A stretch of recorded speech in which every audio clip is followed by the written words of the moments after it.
Assalamualaikum warahmatullahi wabarakatuh. Salam sejahtera bagi kita semua. Salam Swastiastu, Namo Buddhaya, Namo Kebajikan. Pada video kali ini saya akan menunjukkan PowerPoint interaktif saya mengenai materi fisika informatika dan perpindahannya. Nah, langsung saja kita bisa next slide berikut. Lalu pada slide kedua itu ada tampilan menu, di mana pada PPT ini terdapat beberapa menu atau daftar isi, yaitu yang pertama ada profil saya sendiri, yang kedua ada tunjuk pembelajaran, yang ketiga ada materi, dan yang keempat ada diskusi. Nah, langsung saja kita ke slide berikutnya, yaitu profil. Nah, sebelum saya mereview PowerPoint ini secara keseluruhan, izinkan saya perkenalkan diri dahulu. Saya Fadhil Muzaki dari kelas PIK angkatan 2024 dengan nomor itu mahasiswa 24 dari program studi S1 Pilihan IPA FMIPA UNESA. Untuk slide yang berikutnya yaitu tujuan pembelajaran. Yang pertama, memahami konsep tujuan atau cara pindahnya. Yang kedua, menjelaskan definisi skala dalam kehidupan. Yang ketiga, mengidentifikasi jenis perpindahan kalor. Lalu untuk slide berikutnya kita masuk dalam slide materi. Nah, pada gambar ini kita bisa mengetahui ya tentang apa itu kalor.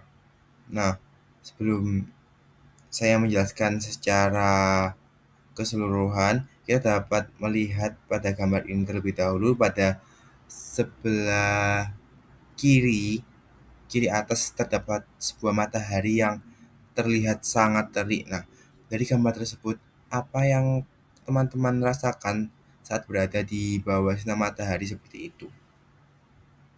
Nah, benar, jawabannya adalah panas. Matahari merupakan sumber panas terbesar di bumi. Nah, energi dari matahari inilah yang membuat kita bisa hidup di bumi. Dan tanpa matahari, bumi akan membeku. Nah, pada bagian bawah terdapat 3 orang yang sedang beraktivitas fisik. Ada yang berlari, berjalan, dan pemanasan. Nah, apa yang terjadi pada tubuh kita saat kita bergerak atau berolahraga seperti itu? Jawabannya benar, berkeringat, badan terasa panas, nafas terengah, dan sebagainya. Ketika kita bergerak atau beraktivitas fisik, tubuh kita itu membakar energi dari makanan yang kita makan. Nah, proses pembakaran energi ini menghasilkan panas atau kalor di dalam tubuh kita. Inilah sebabnya kita berkeringat, karena tubuh berusaha melepaskan kelebihan kalor agar suhu kita tetap normal.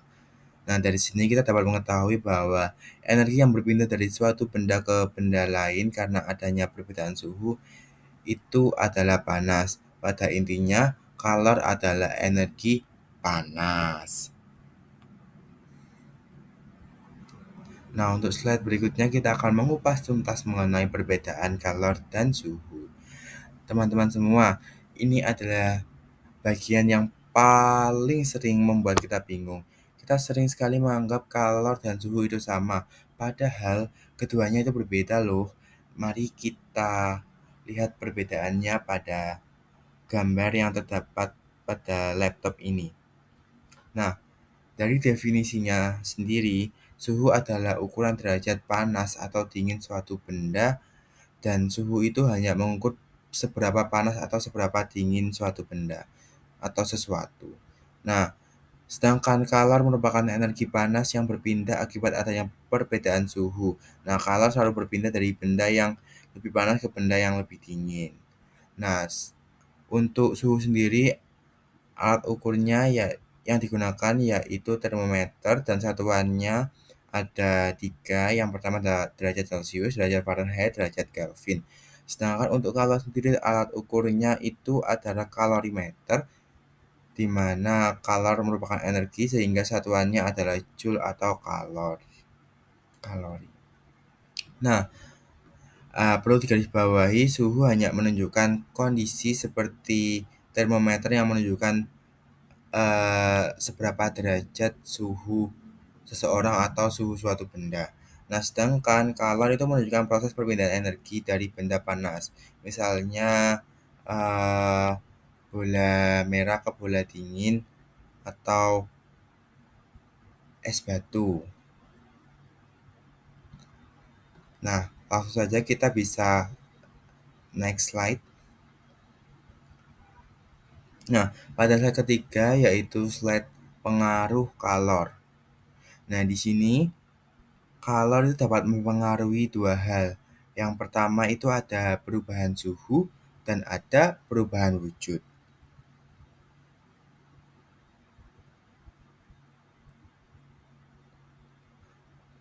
Eh, Coba kalian lihat gambar bumi dengan termometer.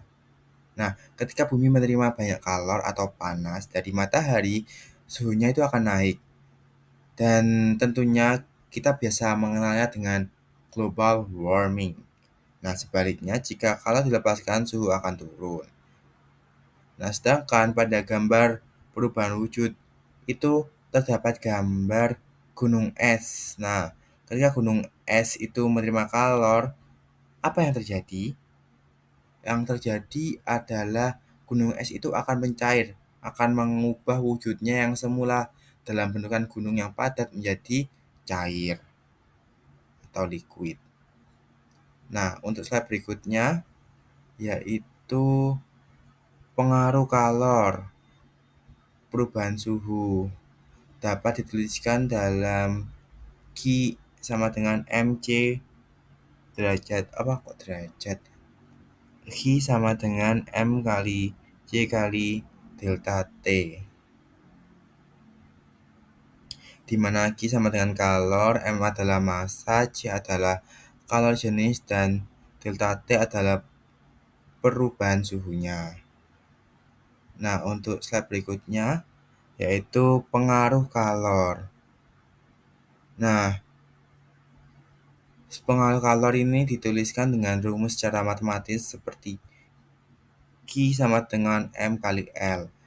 Q di sini adalah kalor, M adalah massa zat yang berubah wujud, lalu L adalah kalor laten. Kalor laten itu jumlah kalor yang dibutuhkan persatuan massa zat untuk mengubah wujud, misalnya untuk mencair atau melting gitu.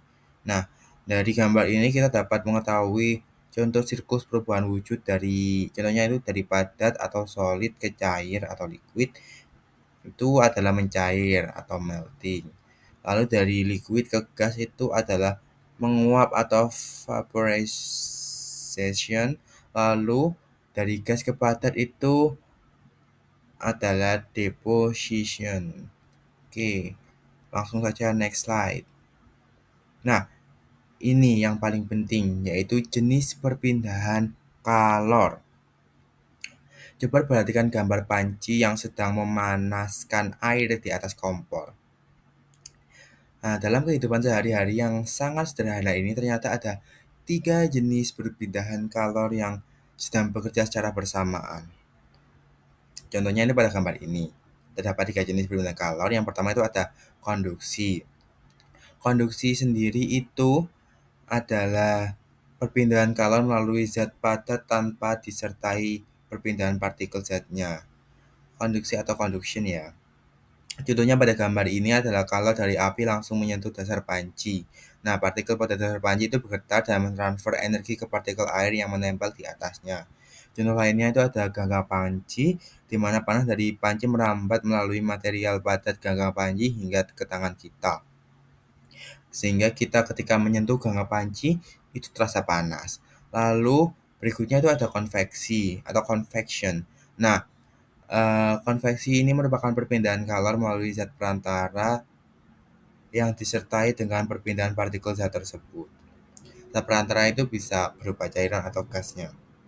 Nah, contoh pada gambar yaitu air mendidih di mana air berada di dasar panci dekat api menjadi panas, massa jenisnya berkurang sehingga ia bergerak naik. Sebaliknya, air yang lebih dingin dan lebih berat di permukaan akan turun menggantikan air panas. Gerakan naik turun inilah yang disebut arus konveksi yang membuat seluruh air di dalam panci menjadi merata. panasnya. Nah, lalu yang ketiga itu ada radiasi atau radiation. Nah, kita dapat melihat pada panah yang berwarna merah itu. Radiasi adalah perpindahan kalor tanpa memerlukan zat perantara atau medium. Contohnya itu jika kalian berdiri di samping kompor yang menyala, kalian akan merasakan hawa panas. Nah, panah merah itu aku buat untuk menunjukkan atau mengilustrasikan hawa panas yang menyembur ke lingkungan. Nah, kalau berpindah dari api ke udara sekitar dari kulit kita itu dalam bentuk gelombang panas. Gelombang apa itu namanya? Kalau nggak salah infrared. Nah, itu tanpa adanya kontak fisik secara langsung. Nah, jadi dari gambar merebus air terdapat 3 jenis perpindahan kalor yang bekerja, yaitu konduksi, konveksi, dan radiasi atau conduction, radiation, and convection. Oke, langsung next slide. Nah, di sini ada kesimpulan di mana ada 4 poin kesimpulan. Yang pertama itu kalor adalah energi panas yang berpindah dari benda bersuhu lebih tinggi ke benda bersuhu lebih rendah. Yang kedua, suhu adalah ukuran derajat panas dan dingin suatu benda, sedangkan kalor adalah energinya. Lalu yang ketiga itu panas kalor dapat menyebabkan dua perubahan pada benda, perubahan suhu dan perubahan wujud benda. Nah, kalor dapat berpindah melalui 3 cara berbeda, yaitu conduction, convection, dan radiation. Itu conclusion-nya. Lalu kita masuk ke slide diskusi. Nah, diskusi kali ini saya meminta teman-teman semua untuk menganalisis dari gambar ini. Nah, jenis kalor yang berpindah itu apa saja pada gambar ini? Dan tolong jelaskan perpindahan kalornya itu seperti apa. Sekian dari saya. Terima kasih. Wassalamualaikum warahmatullahi wabarakatuh.